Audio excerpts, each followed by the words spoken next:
Ridha Allah subhanahu wa ta'ala adalah salah satu dari sifat. Nabi SAW mengatakan, laisa lil mu'min ayyudhilla nafsahu. Mukmin itu jangan sampai menghinakan diri. Sejarah hamba yang Allah sebutkan dalam Al-Quran, di antara tujuan besarnya adalah agar menjadi pelajaran.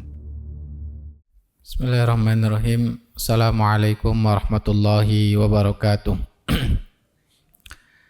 Innal hamdalillah nahmaduhu wa nasta'inuhu wa nastaghfiruh wa na'udzu billahi min syururi anfusina wa sayyiati a'malina.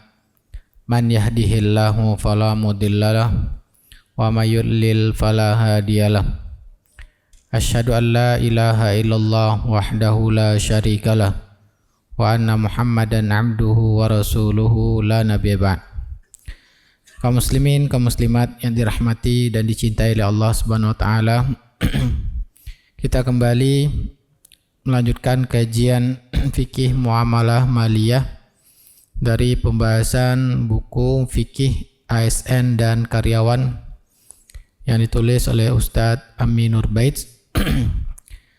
Yang mana pada kajian sebelumnya pembahasan tentang pentingnya seorang karyawan untuk selalu merasa diawasi oleh Allah Subhanahu wa taala dan juga merasa bahwa kita akan dihisap setiap harta yang kita dapatkan di dunia ini.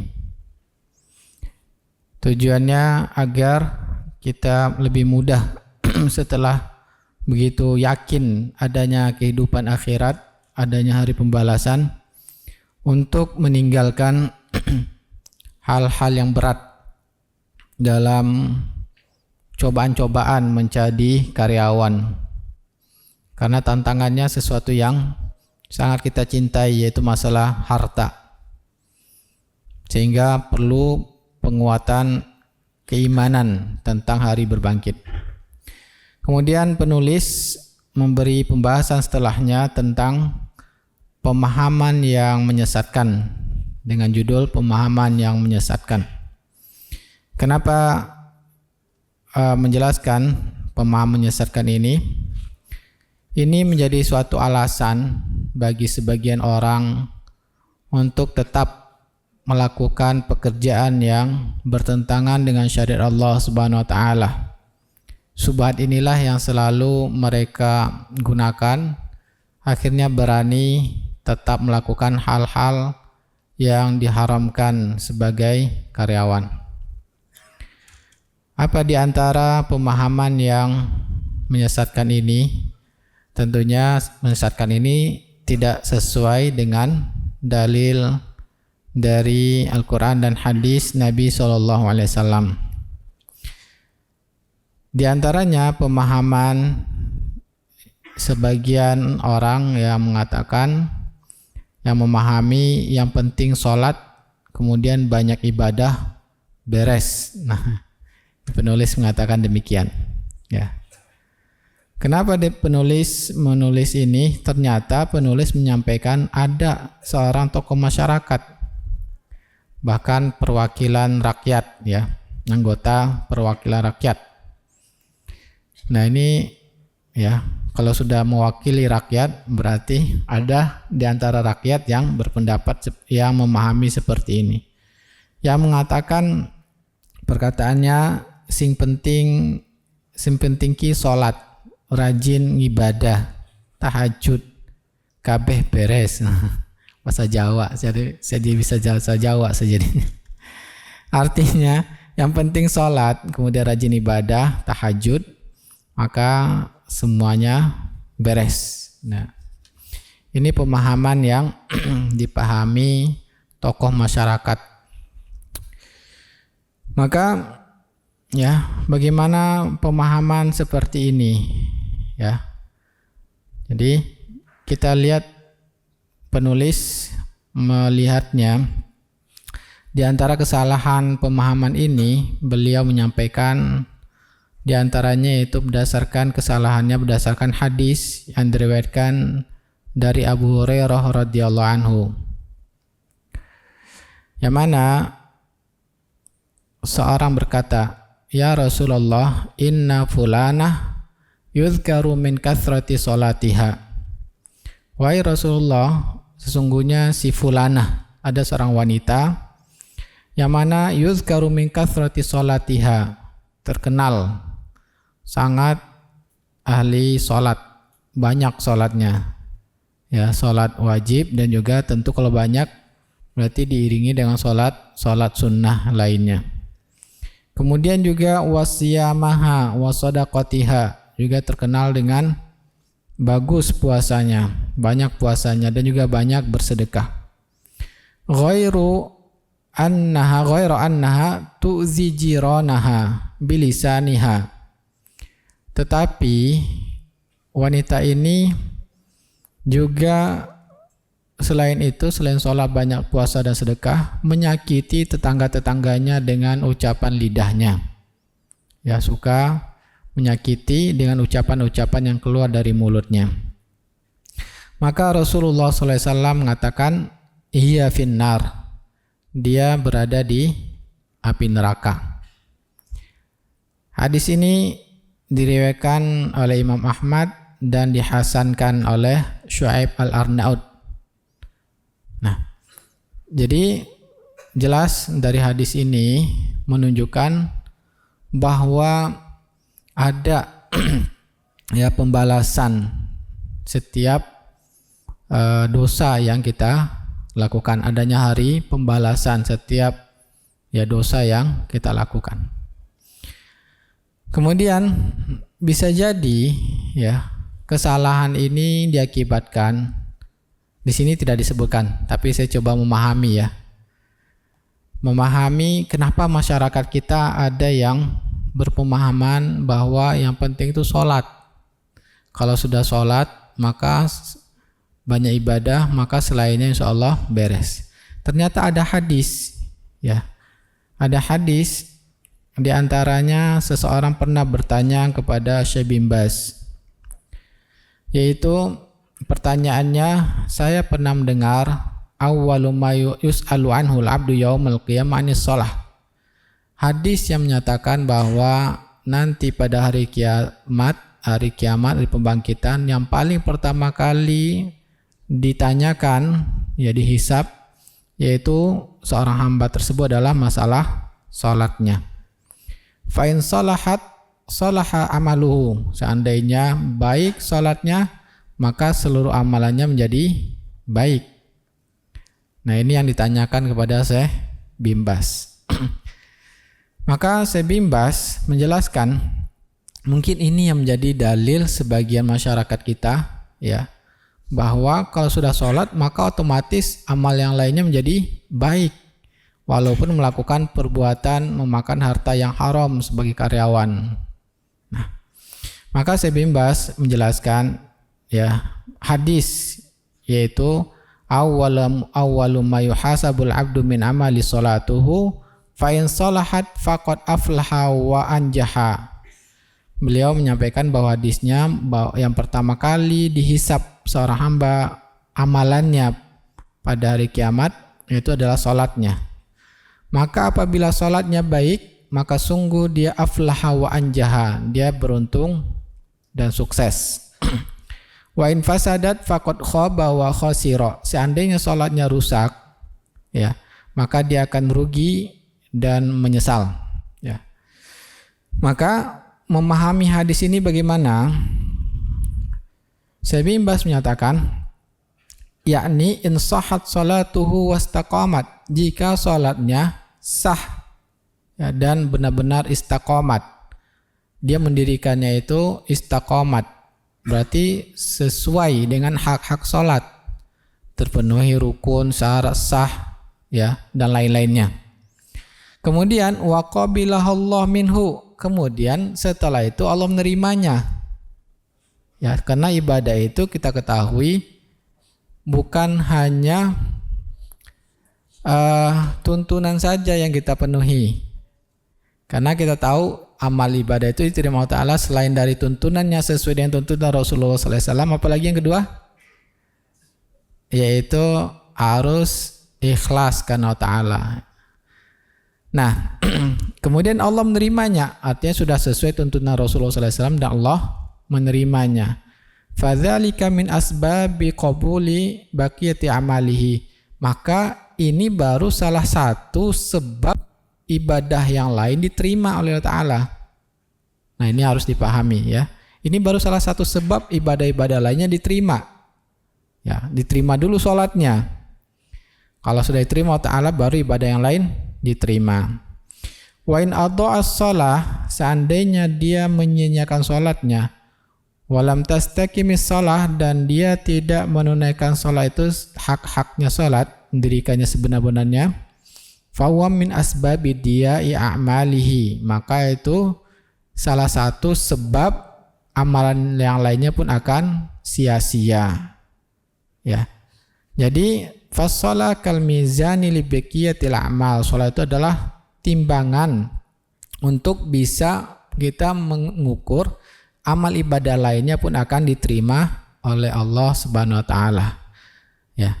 Ini yang dipahami oleh Syekh bin Baz ya, yang harusnya kita pahami pada hadis Nabi sallallahu alaihi wasallam. Oleh karena itu Allah taala selalu mengingatkan kita pentingnya kita menjaga salat supaya ya kita bisa diterima ibadah-ibadah yang lainnya. Ya. Nah, Allah mengatakan hafizu ala salawati was salatil wusta, jagalah oleh kalian salat kalian dan salat wusta. Nah, ya, kalau dia tidak menjaga salatnya, maka dia sama aja dengan orang non muslim. Nah, ini intinya pemahaman yang benar tentang hadis tersebut.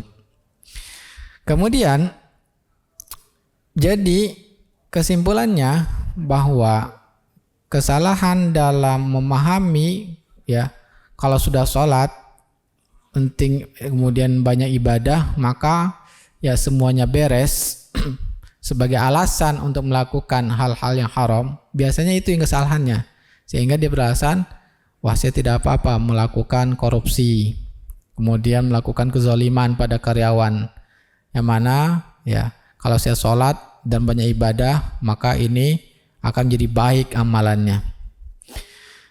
Nah, karena amal ibadah itu ya, juga Allah mengatakan inna sholata tanha anil fahsya'i wal munkar.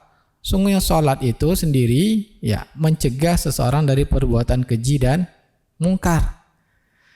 Kemudian juga Nabi SAW mengatakan ya, la tuqbalu salatu mri'in fi jawfihi haramun. Allah tidak menerima salat seseorang seandainya dalam lambungnya dia memakan harta yang haram. Nah, jadi yang tertipunya pemahaman seperti ini, dia mengira salatnya diterima, sudah beres. Padahal dengan memakan harta yang haram tersebut, salah satu juga di antara faktor amalannya tidak diterima oleh Allah Ta'ala. Sehingga seharusnya kalau salatnya diterima Allah Ta'ala, dia akan dijaga Allah Ta'ala. Dia akan diberi hidayah Allah Ta'ala untuk meninggalkan perbuatan dosa-dosa kepada Allah Ta'ala. Ini pemahaman yang benar. Ya. Nah, para ulama kita mengatakan ketika amal ibadah kita diterima Allah Ta'ala, maka mudah kita untuk melakukan ibadah yang lainnya. Dan kita dicegah oleh Ta'ala untuk melakukan dosa kepada Allah Ta'ala. Tapi kalau kita melakukan sholat, melakukan ibadah haji, tetap juga bermaksiat kepada Allah, ini menunjukkan tanda bahwa ibadahnya kemungkinan besar tidak diterima oleh Allah Subhanahu wa taala. Nauzubillah min dzalik. Nah, ini pemahaman yang harus selalu kita pahami ya, bahwa kenapa saya tetap bermaksiat, bisa-bisa ibadah saya ternyata selama ini tidak diterima Allah Ta'ala. Ini yang membuat kita takut kepada Allah Ta'ala, bukan menjadikan kita merasa sombong dan akhirnya berani berbuat maksiat kepada Allah Ta'ala. Kemudian ada juga pemahaman yang diluruskan, subhat, alasan ya kebanyakan masyarakat kita untuk melakukan tetap hal-hal yang haram dalam mencari harta, yaitu pemahaman yang haram jadi halal jika dizakati ya. Yang penting saya mengeluarkan zakat atau perbanyak sedekah. Nah, saya merasa mungkin saya aja ya, wallahu alam. Ini kesalahan pada pemahaman pertama dan yang kedua ini karena memahami dalil sebagian dan tidak tahu dengan dalil yang lain. Nah, ini kesalahan, faktor kesalahannya. Sehingga sering para ulama ingatkan, banyaknya orang-orang salah dalam memahami agama ini akhirnya menyimpang dari jalan para sahabat karena memahami sebagian dalil dan ya mereka terluput ya, belum mendapatkan hidayah pada dalil yang lain. Nah, contohnya pada pemahaman yang kedua ini kesalahannya ya, di mana letak kesalahannya? Yaitu ya haram jadi halal jika dizakati. Jadi sebagian orang ya mengatakan alasan mereka harta haram ini kotor. Sedangkan zakat berfungsi menyucikan harta ya. Setelah dizakati, harta akan menjadi suci dan halal. Nah, ini juga ada dalilnya. Benar, ada dalilnya. Zakat itu ya Allah perintahkan, syariatkan, hikmahnya apa? Untuk membersihkan hati dan juga harta. Sebagaimana Allah Ta'ala berfirman, khuz min amwalihim sadaqatan tutahhiruhum wa tuzakkihim biha. Ambillah Muhammad ya dari harta-harta mereka, yaitu sedekah.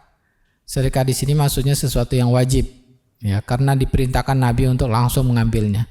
Yang mana sedekah ini maksud zakat mal, tutahhiruhum wa tuzakkihim biha, untuk mensucikan dan membersihkan mereka.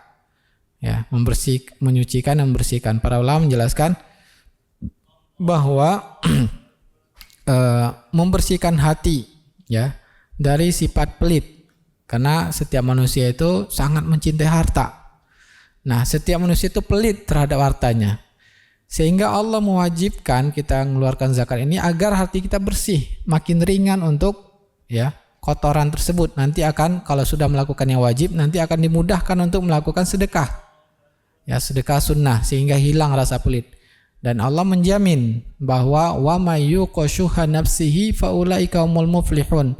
Orang yang sudah Allah bersihkan ya dari sifat pelit pada dirinya, mudah harta tersebut digunakan untuk jalan Allah, untuk dakwah, membantu, menaikkan kewajiban bantu orang tua, yang menyantuni anak fakir miskin. Maka Allah mengatakan faulaika humul muflihun, mereka adalah orang-orang yang beruntung. Dan juga membersihkan harta dari kotoran artinya apa?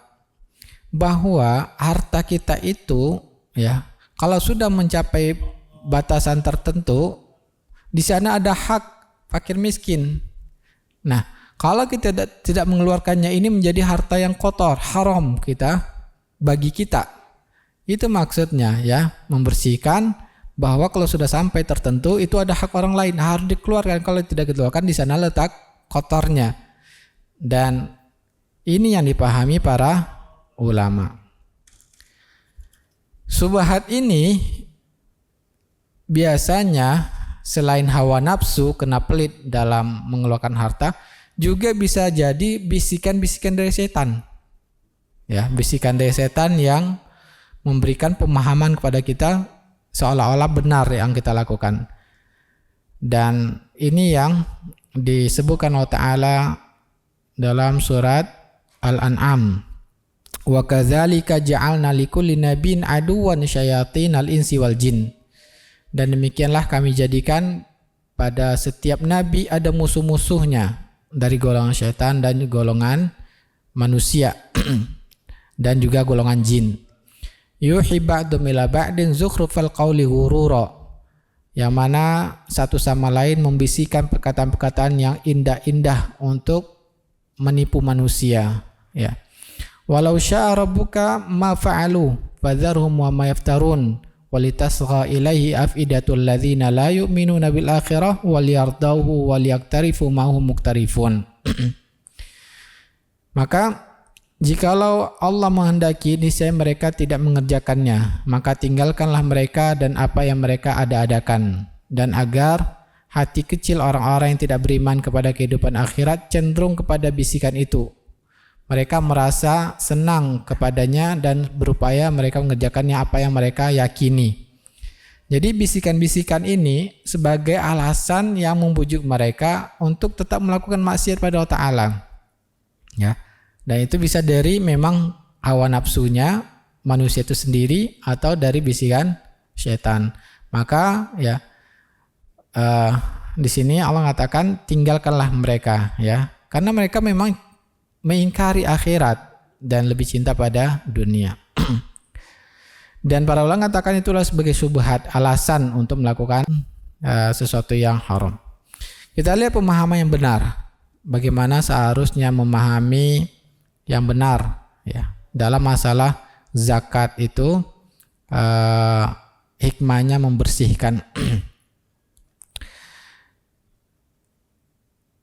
Kalau kita lihat, ya, bahwa yang benar para ulama menjelaskan harta yang dicari dengan cara yang haram itu adalah sesuatu yang kotor, ya. Maka sesuatu yang kotor itu tidak boleh kita campurkan dengan harta yang kita cari dengan cara yang halal, harta yang bersih, yang halal. Kalau kita campurkan, itu akan menyebabkan kotor harta kita yang halal, ya, menyebabkan kotornya harta kita yang halal. Nah, sehingga tingkatan itu ada halal, ada haram, ada warok. Ya, ada halal dan ada haram, ada warok. Yang haram, maka Nabi SAW mengatakan pada kita, fantahu, tinggalkan. Ya, tinggalkan. Adapun yang halal, boleh kita mencarinya. Adapun yang warok ini contohnya seperti Imam Abu Hanifah. Imam Abu Hanifah, beliau pernah suatu ketika menitipkan kain untuk dijual pada temannya Bisir, untuk dijual di Mesir kalau saya tidak salah. Beliau mengingatkan kain ini ada cacatnya, ya, ada cacatnya, nanti ingatkan para pembeli supaya ya mereka tahu ya barang yang dibelinya ada cacatnya. Maka Bisir jualan dari Irak ke Mesir, jalan, kemudian kembali lagi ke Irak dan menyerahkan ya hasil penjualan, yang mana hasilnya lebih kurang, ya, mendapatkan emas itu lebih kurang 12 kilo, ya, karena uang dulu uang emas dinar 12 kilo. 12 kilo berapa miliar itu ya? Berapa miliar? Nah, Imam Abu Hanifah bertanya, ya, apakah kamu sudah menyampaikan pada pembeli bahwa ada barang cacat? Maka dia mengatakan, lupa saya, karena perjalanannya panjang sehingga lupa. Maka apa yang dilakukan Imam Abu Hanifah? Semuanya, ya, emas 12 kilo itu disedekahkannya pada fakir miskin. Nah, apa? Padahal kalau kita, apa yang kita lakukan? Biasanya kalau saya akan memisahkan, saya akan hitung kira-kira berapa ini persentasenya. Yang haram ini kita bersihkan, kita keluarkan. Nah, ini kan halal, boleh. Tapi Imam Abu Hanifah waroknya takut, ya, jangan sampai bercampur antara yang halal dan haram, semuanya disedekahkan. Ya, inilah menunjukkan waroknya, ya. Para ulama hati-hati dalam masalah harta ini. Nah, sesuatu yang haram itu harus dikeluarkan dan bahkan menyebabkan tidak diterimanya sedekahnya. Zakatnya tidak terima kalau seandainya dapatnya dari harta haram, tidak ada kewajiban zakat. Nah, ini suatu catatan penting bagi kita. Ketika akan menghitung zakat, pastikan jangan sampai termasuk harta yang kita keluarkan itu ada harta haram. Ya. Karena mengakibatkan zakat kita kurang bayar, dan itu ada hak fakir miskin dan hak Allah, perintah Allah untuk mengerjakannya. Ya, jangan sampai misalkan kita menghitung zakat qadarullah, ya, mungkin masih ada keadaan-keadaan kita dipaksa sehingga memiliki rekening, ya, di bank konvensional, ada bunganya, maka pastikan bunga-bunga itu dikeluarkan dulu. Sisa yang halal itulah yang kita keluarkan zakat. Karena yang haram tidak diterima sebagai amal ibadah dan bahkan bisa berdosa. Sebagaimana hadis ini dari Imam Muslim, sahabat Abdullah bin Umar mengatakan, la tuqbalu salatun bi ghairi tuhurin wala sadaqatun min ghululin. Allah tidak akan diterima oleh Allah Ta'ala salat yang tanpa wudu dan juga sedekah dari harta yang haram. Nah, sedekah yang wajib maupun yang sunnah itu tidak akan diterima Allah Ta'ala. Ya. Maka apalagi seandainya ya seorang karyawan ini hartanya harta, ya kalau seandainya pegawai negeri, harta yang dia ambil itu bisa jadi adalah milik rakyat. Maka harusnya dikembalikan kepada tempat dia bekerja, tidak disedekahkan. Ya, dia kembalikan bekerja supaya kembali. Nah, kalau karyawan swasta berarti harta ini milik pemegang saham, ya, para pemilik perusahaan. Nah, ini yang diambilnya, tidak boleh diberikan pada orang lain, dia harus kembalikan ke tempat dia mengambilnya. Nah, kemudian juga di siang lain diriwayatkan Imam Ahmad, ya, dari sahabat Abu Hurairah mengingatkan bahwa harta yang didapatkan dengan cara yang haram itu tidak diterima amal ibadahnya, yaitu Rasulullah SAW bersabda, ayuhan nas innallaha thayyibun la yaqbalu illa thayyiban. Wahai manusia, Allah Maha baik, Allah tidak menerima kecuali yang baik. Nah, kemudian sedangkan, nah apa untungnya ketika kita betul-betul ya memastikan harta kita itu didapatkan dengan cara yang halal, kemudian kita sedekahkan, ya, maka Rasulullah SAW ini motivasi bagi kita untuk betul-betul untuk mempelajari fikih tentang karyawan ini supaya memastikan harta yang kita dapatkan halal dan apa yang kita dapatkan. Nah, ini juga penting motivasi kita untuk bersedekah. Rasulullah SAW bersabda, man tasaddaqa bi'adli tamratin min kasbin thayyibin.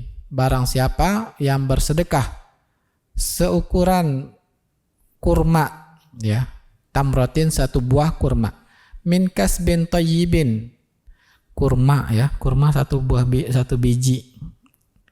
Insyaallah semua di sini insyaallah bisa ya belinya, ya.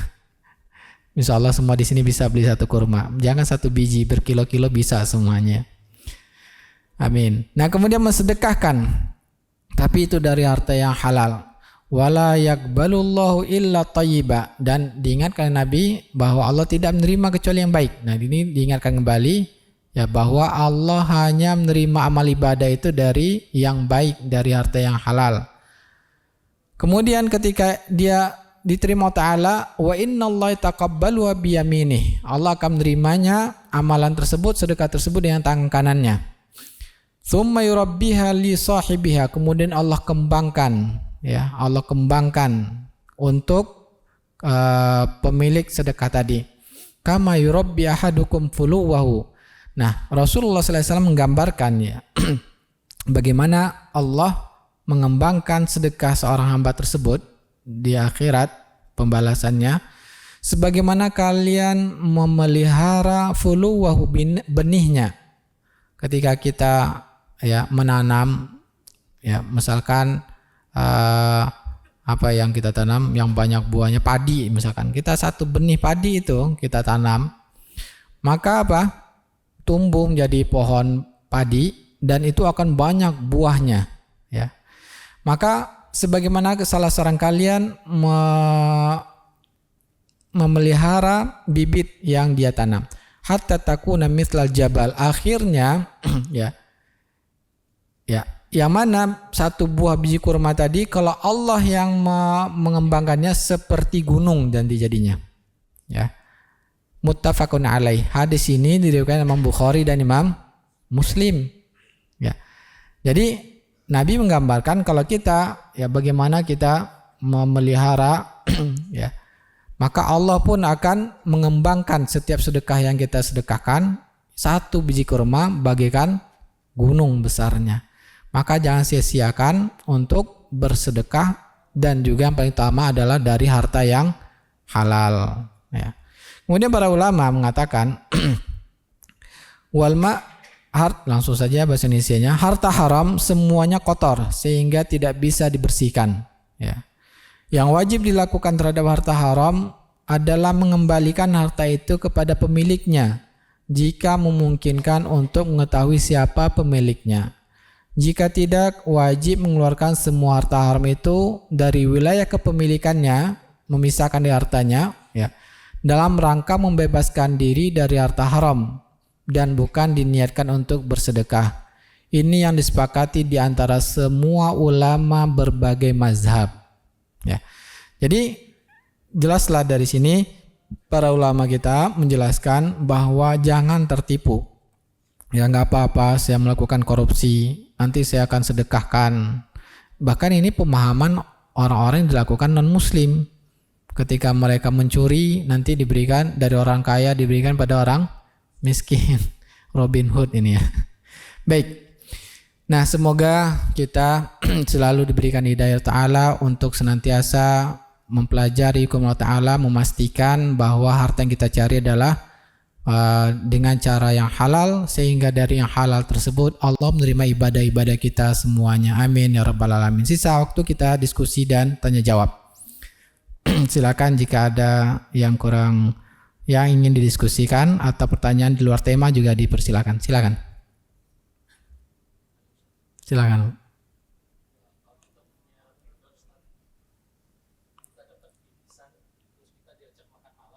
Kita dapat apa Pak tadi Pak? Dari vendor itu. Kemudian setelah itu? Oh. Iya. Termasuk riswa atau tidak? Ya. Kalau kita lihat ya, para ulama mengharamkan seorang karyawan yang sudah digaji atas pekerjaannya, memang itu pekerjaannya dan dia digaji untuk melakukan pekerjaannya untuk menerima hadiah. Ini hukum asalnya. Dalilnya Ibnu Lutbiyah ketika diangkat Nabi untuk mengumpulkan zakat, dan pengumpul zakat itu digaji sebagai amil, orang yang digaji oleh Nabi. Maka dia mengatakan pada Nabi, lapor pada Nabi, ini zakat yang saya kumpulkan, ini hadiah-hadiah, dilapor kepada Nabi. Nabi pun memarahinya. Mengapa di antara kalian saya perintahkan pekerjaan, kemudian mengatakan ini pekerjaanku dan ini hadiah orang berikan padaku. Dan Nabi menjelaskan sebabnya dia menerima hadiah itu karena pekerjaannya, padahal dia sudah digaji. Kalau dia duduk di rumah orang tuanya, mungkin gak orang ngasih hadiah, menunjukkan dia hadiah itu karena pekerjaan, sedangkan pekerjaan sudah mendapatkan haknya, yaitu upah. Nah, Nabi tidak mengizinkannya. Ya, wallahu ta'ala. Kenapa? Karena Nabi sebagai orang yang diperintahkan Allah Ta'ala untuk memungut zakat, dan Nabi tidak mengizinkan karyawannya untuk menerima hadiah karena sudah dapatkan haknya. Nah, wallahu ta'ala, sebagian ulama mengatakan kalau diizinkan oleh orang yang memberi dia pekerjaan, yang menggajinya, menerima lagi hadiah tempat lain, maka itu dibolehkan. Karena itu adalah hak bagi orang yang sudah menggajinya. Ya, maka kalau seandainya sudah izin ke atasan dan atasan memang wakil dari pemilik perusahaan, maka itu dibolehkan. Wallahu alam. Ya. Tapi kalau kita kurang yakin atasan kita ini betul-betul pendapat jelas-jelas misalkan peraturan perusahaan misalkan sudah tulis tidak boleh, tiba-tiba atasan itu kita mengatakan boleh, berarti ini mana yang kita ikuti? Aturan perusahaan. Mungkin bisa jadi pimpinan kita ini dia yang ya bermudah-mudahan dalam aturan, sehingga sebaiknya kita meninggalkan itu. Wallahu ta'ala. Ada lagi? Kita cukupkan ya. Kita tutup dengan doa kafaratul majlis. Subhanakallahumma bihamdika asyhadu an la ilaha illa anta astaghfiruka wa atubu ilaik. Wassalamualaikum warahmatullahi wabarakatuh.